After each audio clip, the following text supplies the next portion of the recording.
Hello everyone, welcome back to my YouTube channel. I just got back from an incredible trip to Kazakhstan and honestly, I'm still not over it. I'm here to tell you everything about this trip. So this beautiful Central Asian gem has got everything that looks photoshopped, just like gorgeous lakes, beautiful mountains and beautiful deserts. In today's video, I'm going to tell you everything that you need to know before planning your trip, including visa, places to visit, how much I spent, and all the vegetarian food that you can find. So grab a notebook or just hit save and let's get started. Let's get started with the basics. Kazakhstan is the 9th largest country in the world, but most travelers mostly explore the Almaty region, and honestly, that's a great place to begin. So the best time to visit is late spring and early autumn. Late spring is from May to June and autumn is from September to October. I went in the month of April towards the end and the weather was almost like spring. Winters are magical but they are freezing cold. The next part is SIM card and internet. Super cheap. I bought a Beeline SIM at the airport for under 500 rupees. That is around $6 with 10 GB of data, totally worth for the navigation and the translation apps. I would recommend downloading the Google Translate offline. The language is for Russian and Kazakh language. So that really helps when you don't have internet and you're still able to translate some of the stuff.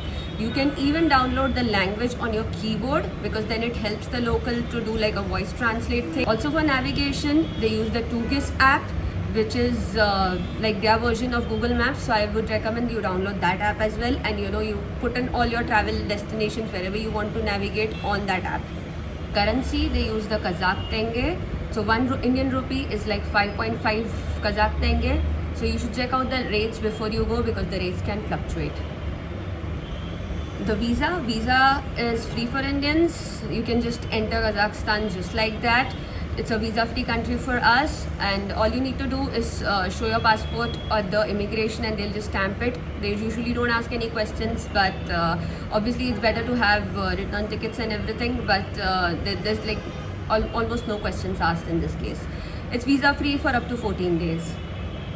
And also my experience at the immigration was super smooth and very easy. So how expensive is it Kazakhstan? If you are a solo budget traveler, you can stay in hostels. The hostels cost about 800 to 1000 rupees per night.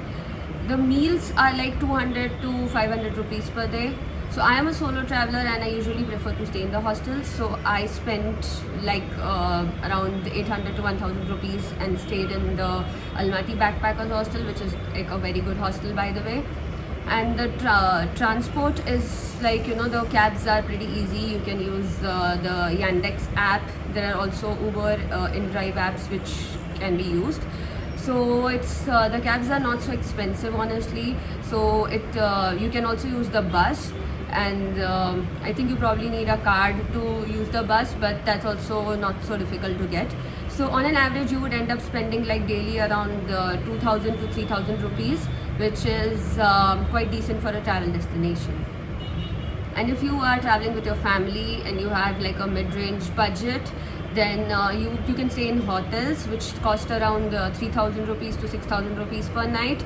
You can also go for private tours and taxi tours or anything like that, which cost around 3000 to 5000 rupees, and just go around the city.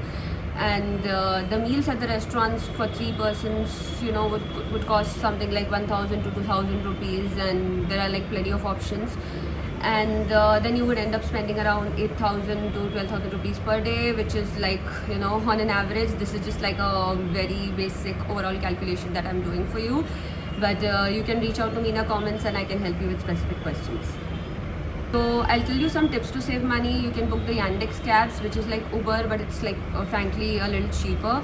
You can also use the local buses, and the street foods and supermarkets are like super cheap. You can honestly find a lot of good stuff in these places, especially try the Green Bazaar. Now let's move on to vegetarian food in Kazakhstan. So honestly, it's not so easy to get vegetarian food, but like with a little effort, you can get a lot of interesting things to try. So I think like I would just say it's doable, but you need to ask for customizations. I will tell you a little phrase that you can use. You can just tell people that you don't eat meat. You can just use Google Translate or just learn some quick Russian or Kazakhstan phrases like say Niyat Myasa or Yani Myasa. Please excuse my language, I'm just learning a little bit of it.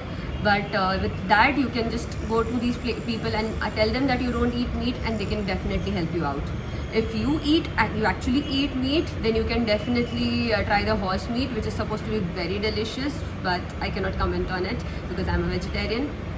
Vegetarian food that you can try, it's called lagman. It's like a noodle, but it's very delicious. And then you can obviously have pulao, which is, you can find it in a lot of Central Asian countries, and it's again just like a rice dish, like our very Indian pulao. You can also eat a lot of salads with beetroot, cabbage, tomato, cucumber, etc. And the next one is like a very nice bread, which is called borshak. It's like a fried dough, and it's like very nice and delicious. And you can also go to nice bakeries and have bread and pastries, so that's also something that you can try. I was able to find a lot of cafes in Almaty with vegetarian or vegan options. So let's move on to the places to visit. There's so much to see around at Almaty, and if you have 5 to 7 days, here's what I recommend. The first one is the Big Almaty Lake.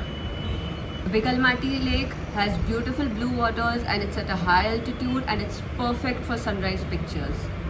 I didn't go during the sunrise, but I would definitely recommend going there, and I actually witnessed my life's first snowfall at the Big Almaty Lake, so this place is a little bit special for me now. The next place that I would recommend going is like the Shimbulak or the Medeo camp, where you can do some, it's like skiing, and you can also do ice skating. And even in the summers, the view are amazing. And the time that I went, I also witnessed a very beautiful snowfall over there. And there are some very nice cafes up on the phase 1 and even on the phase 2. So it's a nice place to visit, and you can spend almost like a half day there. So Kolsai and Candy Lake is the next recommendation that I have. You can take like a full day tour, or you can take like a 2-day tour to this place.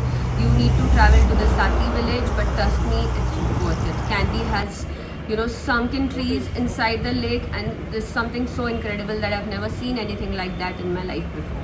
Recommendation is the Altenamil National Park. It is the home to the singing dunes and Mars-like landscapes. It feels like another planet altogether. You can also go to the Altau Mountains, which are, very colorful and very beautiful. Hike a little bit up there, and you'll see one of the most magical views in the mountains up here. If you're back in the Almaty city, the next thing to do is to go to Koktobeh and the Arbat Street.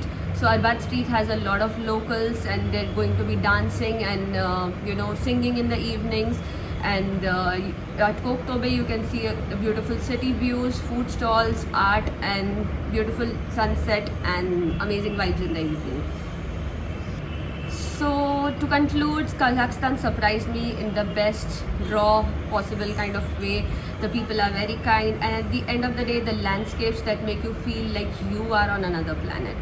If it is not already on your list, Kazakhstan is something that you should definitely add and travel there, and I totally recommend going to all of these places, and you will have the best time ever. If you have any questions, then drop them in the comments and I will reply to everyone. Like this video if you found it useful, and subscribe so that I can tell you more about these hidden gems. Thank you.